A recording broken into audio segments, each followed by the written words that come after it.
Hey everyone, welcome back to the channel. So here's another deck profile for you guys today. This time I'm kicking off June with Salamangreats. Originally I was going to do Yubel first, but I'm still waiting on a couple of orders. Hopefully I should get those within a day or two, but I figured, you know what, let me just present a deck that is pretty much ready for the get-go.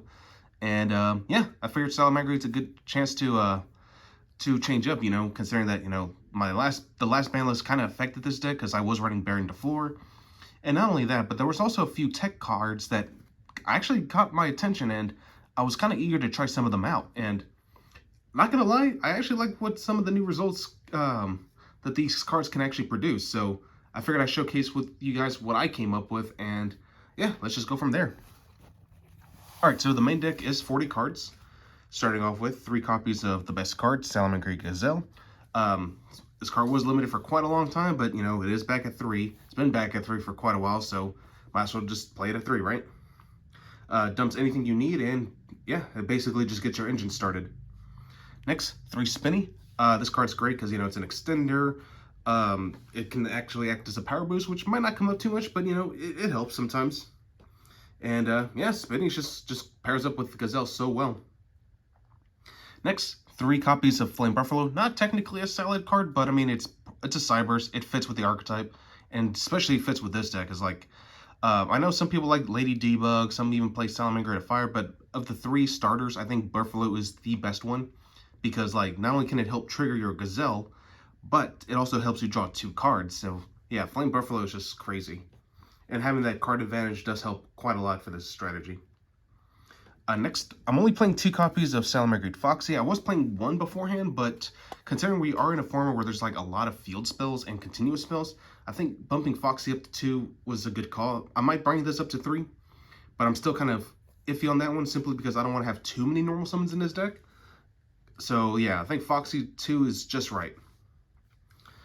Next, 1 copy of Salamangreat Weasel. You know, not only a good extender, but it's a tuner monster, which is going to be pretty relevant. Plus, it helps you draw into draw you a card. So, like, yeah, you summon a Salad on your opponent's side of the field, and then put this on the bottom of the deck, and then you just draw a card. For the other one, I was 1 Jack Jaguar, 1 Falco. You know, they're pretty important. You don't need to run Jack Jaguars at too many copies anymore, considering, you know, like I said, Gazelle is back at 3. New additions, playing the 1 Code of Solace card is actually quite crazy. It basically acts as another form of Salamangreat Sanctuary. It lets you link into one of your Salad monsters with itself just by banishing this card. So yeah, this card's actually not too bad. And finally, 1 copy of EMP Meow Mine. I still like this card because, you know, like Code of Soul and Weasel, they're both extenders. Also, this card is that if this face-up card, or I'm sorry, hang on, I'm reading this wrong. Yeah, you can only special summon this card once per turn this way. If a link to you control is sent to the graveyard, it has to be a link to specifically or banished faced up. Except during damage step, you can banish this card from your graveyard or from your hand, even if not. I don't know why it has that weird texting. Then target 1 card your opponent controls, return it to the hand, which actually is not too bad because, like, as I stated in one of my previous deck profiles, returning back to hand or even returning back to deck hurts a lot more than sending to the graveyard because we are in a format where there's a lot of graveyard effects going on. And yeah, you don't want things like, for example, the Yubel cards to kick off if they're destroyed. And since this doesn't technically destroy, it just bounces back, that can actually that can come in clutch a lot. So yeah, definitely try out EMP Meow Mine when you get the chance. So apologize for that, I had to reread this card, it's been a while. Alright, so moving on. For my hand trap lineup, I'm playing 9 hand traps. 3 copies of Ash. Ash is still pretty strong. I decided to try out Ghost Ogre. Ogre is like, I feel like is a little underrated this format. It's actually a lot better than most people think. Especially if you hit the right field spells, like against Yubel, hit their Nightmare Throne, hit the Tempai field spell, hit the Snake Eyes. Like, yeah, this card is actually quite crazy. Now, even though its effect doesn't necessarily negate, it's free spot removal. And since there's a lot of people who are on Appaloosa right now, if you can force out the Appaloosa negate, chain Ghost Ogre, it gets rid of it, and Appaloosa cannot resolve her negate because she has to be able to lower her attack points. So yeah, Ghost Ogre, definitely a great card to try out. And of course, 3 copies of Imperm. Imperm's just nuts. Moving on to the spells already. I am playing 3 copies of Salamangreat Circle. Definitely got to play this at 3. It's really good, especially because, you know, you can activate this on your draw phase. I decided to bring back Silent Mining at 3 since, you know, I am running several non-engine Cyberse monsters. Sign of Mining is just generic for like anything that's Cyberse. For the 1 of Salad cards, the 1 Will of the Salamangreat and 1 Sanctuary. I might bump this up to 2 later, but for now I decided to just keep it at 1. Also playing a new card that came to my attention, 2 copies of Fire Recovery. I've actually seen this in the comments too. You target 1 fire monster in your graveyard, send 1 card from your hand to the graveyard, and if you do, special summon that targeted monster. It also has a Pot of Avarice-like effect, where you can banish this card, shuffle 3 fire monsters that are either banished or in your graveyard, shuffle them back into your deck, and then draw 1 card. So like I was thinking, oh, okay, this is actually pretty good. Helps you play around Nibiru too. The more I thought about it, I was like, all right, let's give it a shot. And so far, I really like what it does. 2 Triple T, you know, it's pretty easy for like monster effects to activate during your turn, so might as well just take advantage of that.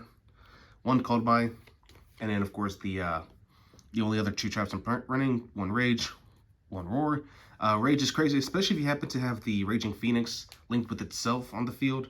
So yeah, like popping 4 cards is nuts. Alright, so that's it for the main deck. Now moving on to the extra deck. Now the extra deck has undergone some drastic changes, but there's going to be some things that are familiar. Obviously, starting off with 3 copies of Salamangreat Balinks. Definitely want to run this at 3. It's great for protection, and it actually helps with one of my interactions, which I'm about to elaborate. I'm only playing 2 copies of Sunlight Wolf. Might come back to 3, depends on like, and the reason I'm only playing at 2 right now is because I had to make room for 1 card. But again, depending on how well it performs, will determine whether or not I'm gonna cut it or just add back that 3rd Sunlight Wolf. I decided to bring back Heat Leo at last. There's plenty of back row right now, especially like continuous spells as I mentioned. You just bounce those back, and plus Heat Leo does help me enable the OTK with this deck. Even though I'm not under the transcode update jammer tech anymore, I still want to at least be able to power down my opponent's monsters by targeting my Ash Blossom, and then boom, I can just like, yeah, hit them pretty hard. Another card that's made its way into the extra deck, 2 copies of Salamangreat Pyro Phoenix. This card's actually pretty good. It's basically a board nuke, but it only affects your opponent's side of the field. And yeah, I was like, oh, okay, I saw some builds actually playing this now, and not gonna lie, it's actually doing really well. So definitely give it a shot when you get a chance. 2 Raging Phoenix. I know this card's pretty pricey, but I know the OCG just got a new structure deck for Salamangreat, so who knows, we might get that too. But time will tell, you know. But yeah, Raging Phoenix, pretty good. If it's linked with itself, you can search out any Salamangreat card. Most of the time I search out my Will or one of my other monsters if I already have Will in hand. So like, yeah, it comes up a lot. Like honestly, with the right hand and with the right combination, this card can just do so much. So for the cards I was making room for, like this is the one I was considering either leaving or cutting. It's Hita, the Fire Charm, or Blaze. Snake Eye is still very much a deck, and that's the reason why I was playing it. And also, not to mention, every deck's probably going to be playing Ash Blossom, which is just a generically good fire monster. So Hita can actually, you know, just help me enable some cool combos, you know. I'm also playing the 1 Promethean Princess. This card's just generic fire support, so definitely want to run that at least 1. 1 Mirage Stallion, and last but not least, and this is the card that grasped my attention, the 1 Black Rose Dragon. Now you might be thinking like, what? Okay, so hear me out. It's a board nuke, and funny enough, you can actually protect your board with Salamangreat Balinks under Black Rose's effect. And also, even if you should you choose not to do that, since Black Rose Dragon actually destroys itself in the process of, you know, of its board nuke, you can actually trigger the effect of your Raging Phoenix, and it brings itself back, essentially restarting your whole engine. So that's the whole reason why I'm on this. And not to mention, it's also convenient that Black Rose Dragon is also a fire monster, and considering that Mirage Stallion does lock you into the effects of fire monsters, I figured I was like, you know what, let's give it a shot. And honestly, I'm surprised that this card actually comes up a lot. It throws a lot of people off, and yeah, definitely do not underestimate this card. My original plan was to run Trishula, but I mean, even though I can technically make it fairly consistently, the problem is I just can't seem to resolve its effects too frequently because of Mirage Stallion's restrictions. So that's the whole reason why I decided, you know, it's like, let's give Black Rose Dragon a shot, and honestly, I'm not disappointed. Alright, so now moving on to the side deck. The side deck's pretty self-explanatory. 3 copies of Nib. This card's still pretty crazy, this format. Some of the other cards I'm dabbling with, I decided to keep Pankratops simply because it's just a good going second card. Plus, it can force out a negate, and if you chain its effect to pop a card, it's not bad, honestly. One Abyss Dweller, since I'm not running as many level 4s anymore, I figured let's just put this on the side. Depending on the matchup, you know, it can't come up, so as long as I plan my combos accordingly, yeah, we'll bring in Abyss Dweller.